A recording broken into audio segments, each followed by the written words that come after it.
ఇప్పుడు టీవీలో అదే పడతారు, కొట్టుకోవడానికి పడతారు. అది అంటే బీఆర్ఎస్ వాళ్ళు కాంగ్రెస్ వాళ్ళు ఇష్యూ డైవర్ట్ చేయడానికి ఇదో కొత్త డ్రామా. ఇప్పుడు మీ మీడియా అంతా కూడా ఇప్పుడు మేము మాట్లాడేది పడతారు, అంతా ఇద్దరు కొట్టుకునేది పడతారు.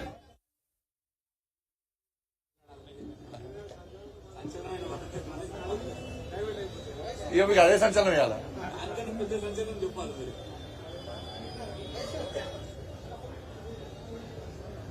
అందరికీ నమస్కారం అన్న. ఈరోజు భారతీయ జనతా పార్టీ దేశవ్యాప్తంగా మెంబర్షిప్ డ్రైవ్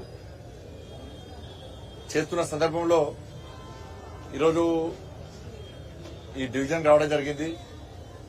ఒక్కొక్క నాయకుడు పోలింగ్ బూత్ స్థాయి నుంచి జాతీయ స్థాయి వరకు ప్రతి కార్యకర్త, ప్రతి నాయకుడు కూడా ఈ మెంబర్షిప్ డ్రైవ్ లో చాలా యాక్టివ్ గా పాల్గొంటున్నారు.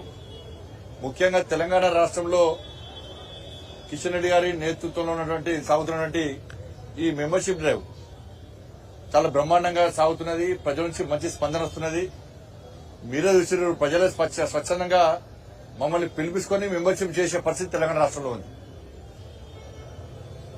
దానికి తగ్గట్టుగా భారతీయ జనతా పార్టీ కార్యకర్తలు కూడా చాలా యాక్టివ్ గా ఈ మెంబర్షిప్ డ్రైవ్ లో పాల్గొంటున్నారు. పెద్ద ఎత్తున మెంబర్షిప్ జరుగుతూ ఉన్నది.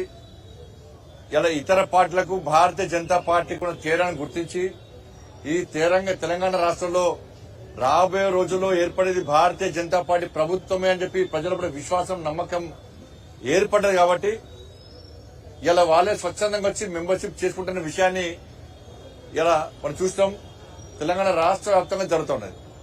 అంటే మళ్లీ కార్యకర్తలకు అప్పీల్ చేస్తా ఉన్నా, తెలంగాణ రాష్ట్రంలో ఒక సంచలనం సృష్టించే విధంగా ఇలా 75 లక్షల ఓట్లు మాకు వచ్చినాయి పార్లమెంట్ ఎన్నికల్లో. దాన్ని దృష్టిలో పెట్టుకుని ప్రతి ఒక్కరిని మెంబర్షిప్ చేయాలని చెప్పి ఒక టార్గెట్ చేసుకుని మేము ఇవాళ మెంబర్షిప్ చేస్తున్నాం. కార్యకర్తలందరూ కూడా, నాయకులందరూ కూడా పూర్తి సమయాన్ని కేటాయించి ఈ మెంబర్షిప్ డ్రైవ్ ను విజయవంతం చేయాల్సిందిగా అందరికీ అప్పీల్ చేస్తున్నాను. చాలా మంది కార్యకర్తలు, నాయకులందరూ కూడా కష్టపడి పనిచేస్తున్నారు. అందరూ కూడా ధన్యవాదాలు. దాంతోపాటు రాజకీయాలకు సంబంధించి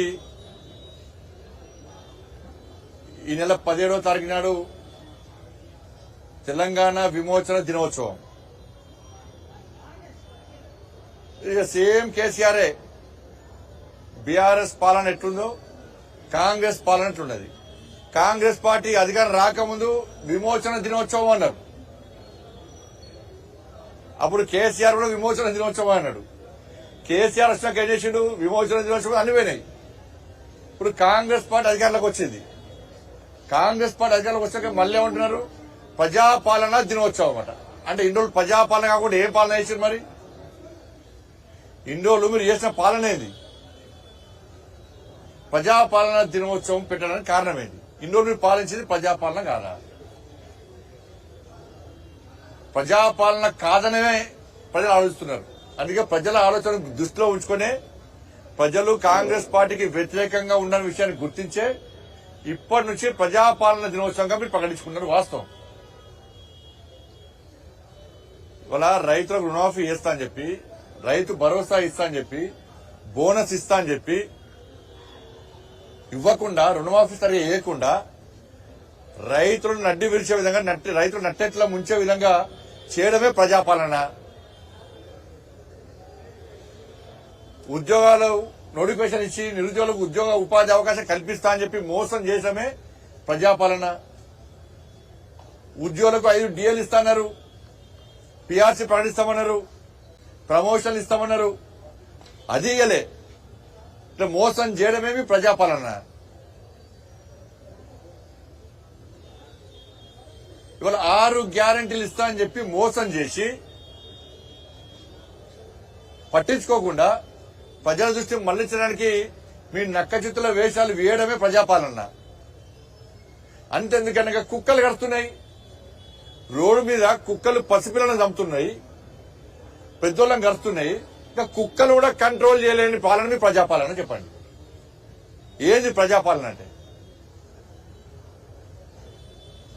ప్రజల దృష్టి మళ్లించడమే, 6 గ్యారంటీ విషయంలో ప్రజల దృష్టి మళ్లించడమే మీ ప్రజాపాలన.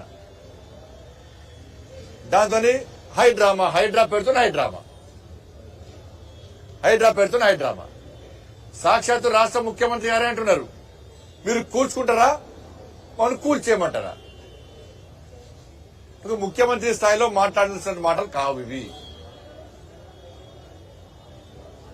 ఎందుకు